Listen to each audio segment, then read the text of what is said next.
بھی آپ کو 1 روپیہ نہیں دے گی اور نہیں دے رہی. کیوں دے گی آپ کو دنیا پیسے؟ کہ سعودی عرب اور چائنا، جن کو ہم ایک ہمارا آئرن بردر ہے، ایک ہمارا مسلم بردر ہے، یہ کیوں پاکستان میں ایڈ نہیں دے رہے؟ دنیا آپ کو پیسے نہیں دے گی.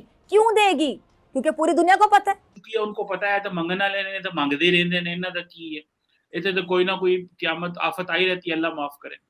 گندم کی قیمت بڑھتی چلی جا رہی ہے، آٹا نایاب ہوتا چلا جا رہا ہے، قیمتیں کہیں رک نہیں رہیں، اور صرف یہی ایک عذاب نہیں ہے، اب لوگوں کے لیے خوراک بھی مشکل ہو گئی. وہ ملک جو پہلے ہی غذائی قلت کا شکار کہا جاتا ہے، بچوں میں خاص طور پر سٹنٹڈ گروتھ کا کہا جاتا ہے، ان کی صحیح نشوونما نہیں ہو پا رہی، اب اوپر سے سیلاب اور اب خوراک کا ایک اور بحران. پاکستان وہ ملک ہے جہاں مذہبی منافرت نے کئی جانیں لے لی ہیں.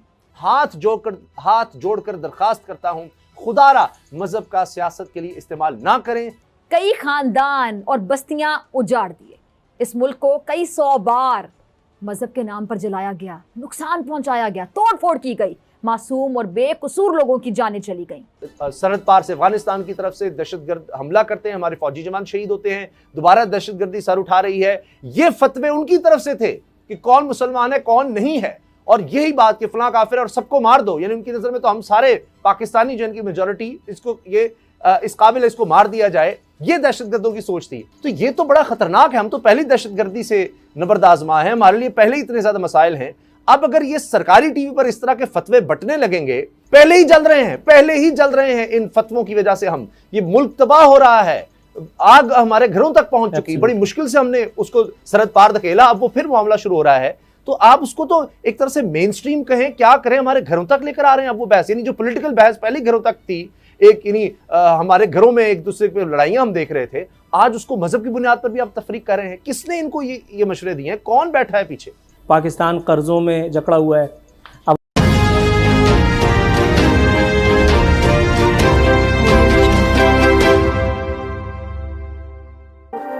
عوام مہنگائی سے پریشان نہ حالے تو وزیر اعظم کو پریشان نہیں ہونا چاہیے نا، کیونکہ حضرت علی رضی اللہ تعالیٰ عنہ کے ارشاد پاک کا مفہوم ہے، اللہ کمی بیشی معاف فرمائے، مصیبت میں گھبرانا دوسری مصیبت کو دعوت دینے کے مترادف ہے.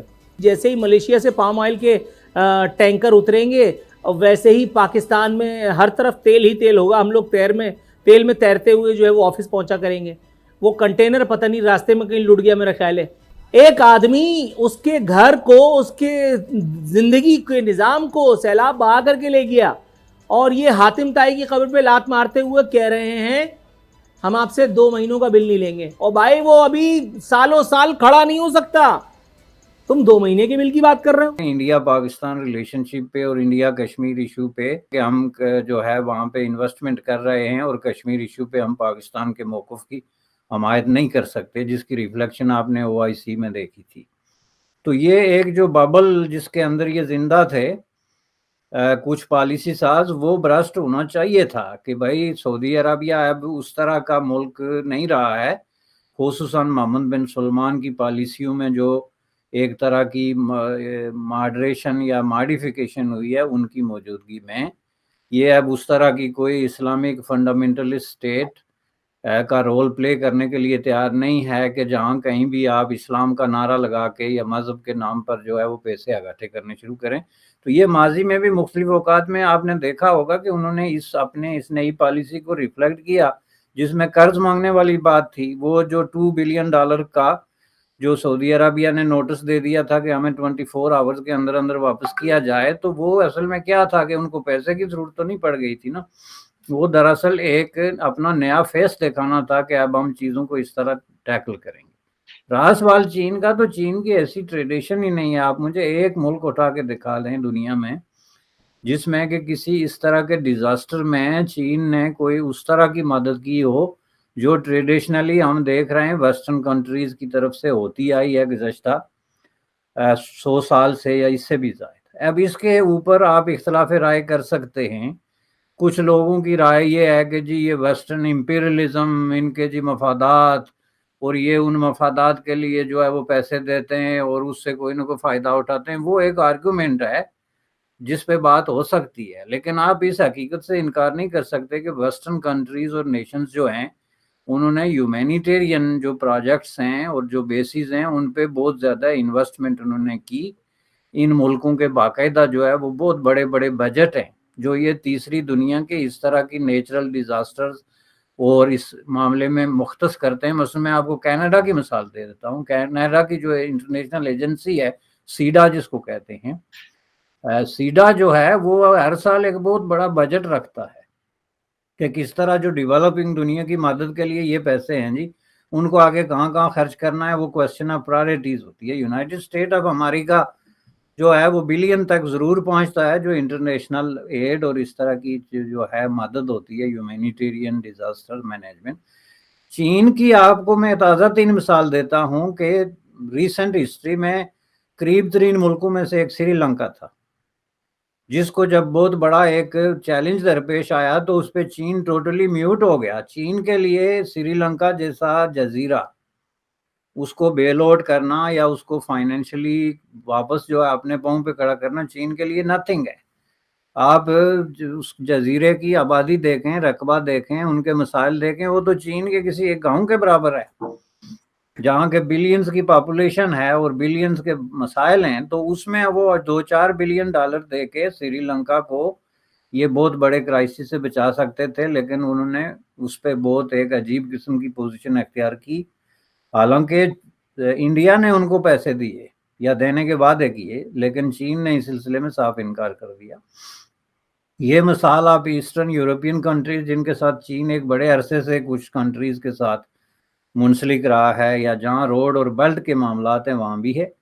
پاکستان کے حوالے سے تو ایک اسپیسیفک جو بات چھپائی جا رہی ہے وہ یہ ہے کہ ایک مس انڈرسٹینڈنگ تو سٹارٹ ہو گئی ہے جی. چین پاکستان جو آپ کا سی پیک کا پروجیکٹ ہو یا جو بھی پیسے کا لین دین ہے, اور یہ عمران خان کے وقت میں آپ نے دیکھا تھا کہ جب ویسٹرن ڈونرز یا ایڈ ایجنسیز یہ جو لینڈرز ہیں ان کی طرف سے یہ مطالبہ آیا تھا کہ جی آپ ڈسکلوز کریں کہ چین کے ساتھ آپ کی کیا کمٹمنٹس ہیں, کس طرح کے قرضے ہیں, انٹرسٹ ریٹ کیا ہے اور ان کے واپسی کی ارینجمنٹ کیا ہے.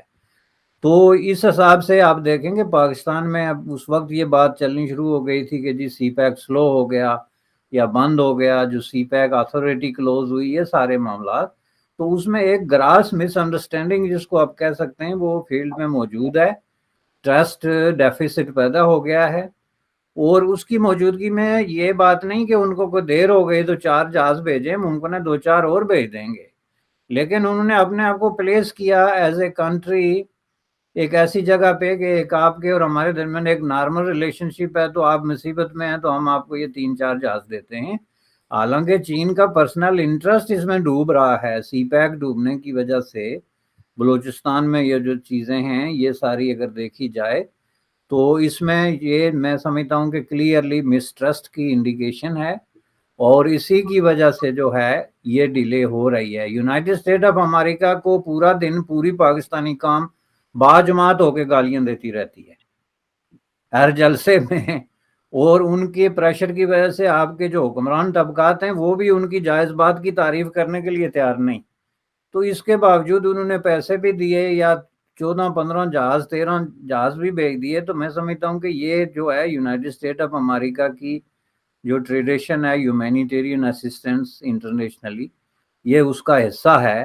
اور اگر یہ نہ کرتے مطلب اس کو اپنے وہ جو ایک تعلقات کے اندر ایک سرد موری ہے اس کا شکار بنا دیتے تو وہ اس کو بہت غلط سمجھا جاتا. خود یونائٹڈ اسٹیٹ کے اندر جو پبلک اوپینین ہے وہ اس کو پسند نہ کرتی, کیونکہ بہرحال یہ ڈیموکریسیز ہیں, یہاں پہ پبلک اوپینین کاؤنٹ ہوتی ہے, میڈیا آزاد ہے. چین میں تو ایک باقاعدہ ایک پروسیس ہے نا جس میں وہ جس چیز کو جس انداز میں چاہیں بنا کے